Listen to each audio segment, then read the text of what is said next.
If you want to step up your video editing game without spending hours piecing clips together, learning to use templates in CapCut is a fantastic way to save time and get professional-looking results. By the end of this tutorial, you'll know exactly how to browse and use CapCut's huge library of templates, whether you're on the mobile app or using the desktop version, to make editing lightning fast and seriously fun. Let's jump right in and start with the CapCut AI mobile app. First, open up the app on your phone. You'll land on the main home screen. At the bottom of the screen, there's a navigation bar with several tabs, and you're looking for the one labeled Templates. Give that tab a tap. This is where the magic happens.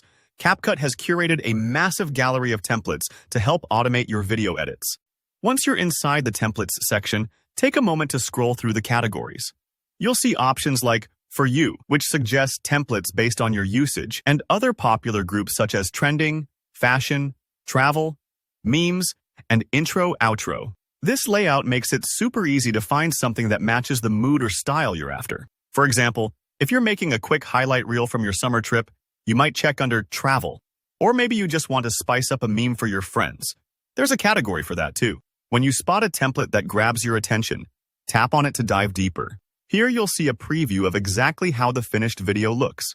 Pay close attention to the details CapCut shows. It'll tell you how many video clips or photos you'll need, plus what music is baked in. This is handy because you can quickly gauge whether it fits your project. Like, if you only have 4 photos, a template that needs 10 clips isn't your best pick. If you're happy with what you see, go ahead and tap the Use Template button. Now CapCut will prompt you to select your own photos or videos from your device's gallery. Take your time here. You can mix photos and clips. And this step is really about making the template your own. Maybe you're creating a birthday montage for a friend. Choose a sequence of their funniest moments. Or if it's an intro for your channel, pick those standout shots that showcase your personality. After you've made your selections, tap Next, or sometimes it's called Preview.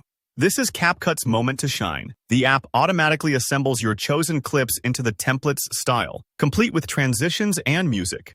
The result pops up almost instantly. It's one of those little wow moments where your rough media gets transformed into something polished. If you want, you can tweak minor details, like adjusting the order of the clips or swapping out a photo that doesn't feel quite right. Once everything looks good, export your video. And that's it. You've used a CapCut template. It's really that straightforward. So whether you're on the go with your phone or exploring the desktop website, CapCut's Templates tab is your shortcut to professional edits with minimal effort. I hope this walkthrough helps you feel confident digging into templates, trying different categories, and letting CapCut's smart designs help tell your story. If this tutorial helped, please hit that like button and let me know in the comments if you have any questions or if there's a template style you'd like to see me review next. Don't forget to subscribe for more video editing tips and easy guides, and I'll see you in the next one.